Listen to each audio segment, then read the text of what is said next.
Hi, everyone. It's Erin. Welcome to Travel Safety Tuesday.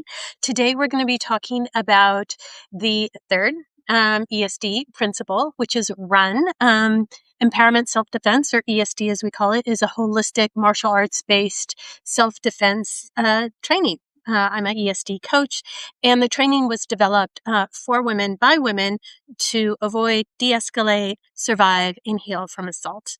Hey, so great to see you, Mavinia and Marisco. Thanks for joining right early on in the video at the very beginning. So today, as I said, we're going to talk about RUN. The 5 principles are think, yell, run, fight, and tell. And run can also mean, of course, walk. And so today I want to talk a little bit about how we can walk away from situations in order to avoid an assault or what we consider an unsafe situation.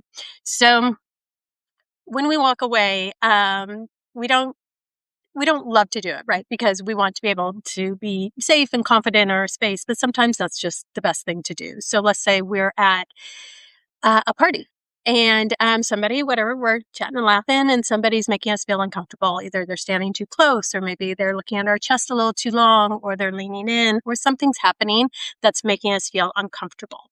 That's all it has to be. It doesn't have to be anything overt. If we just feel uncomfortable, then we could go ahead and walk away from the situation. We could say something like, I'm going to go get a drink. I'm going to go to the bathroom. I'm going to go find my friends. Or what I like is not to make an excuse at all. I'm just going to say, I'm going to go now, and then walk away and just leave the person there. That's all we need to do. We don't need to make a big deal about it. We don't need to, like I said, make an excuse, which is why I really like to just kind of say, hey, I'm going to walk away now, or I'm going to take off. And then that's it. I just leave and go to somewhere else in the party, go find my friends truly, or something like that. And so if you're feeling unsafe or even just uncomfortable at all, definitely take that out and walk away.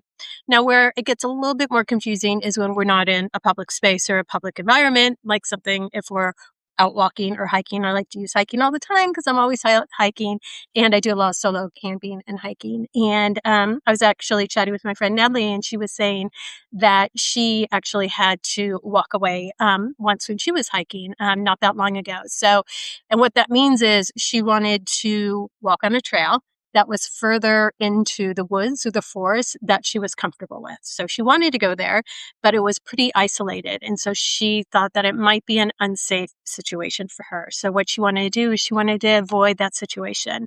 Now, there's no getting around it. This sucks, right? We want to be able to go where we want to go. We want to live our own lives. We want to go and explore all areas of the mountains. But if for some reason that we're feeling that the trail's a little too isolated, it's too far away from town, there's not a lot of other hikers on it, sometimes, again, it's better to, as we say, walk away and go on a different hike. And I know she says she does that sometimes, and I certainly do that as well. So one of the principles, just to keep in mind that, again, anytime we're feeling unsafe, uncomfortable, simply walk away from the situation. And why this is so important is because with yell and run, we could avoid up to 75% of any assaults. And so again, if you listen to your intuition, if for any reason you're just not jiving with the situation, go ahead and walk away before anything even escalates. That's the easiest way to avoid it. Like I said, we shouldn't have to do it, but sometimes it is the easiest option to make sure that we're safe, especially in an area where we're alone. So I hope that's helpful. Of course, I'm giving these 3 to 5 minute travel safety tips every week to help keep us safe and confident as we go out and explore this big, beautiful world of ours. So thanks so much for being here. Travel safe, and I'll see you next week. Bye.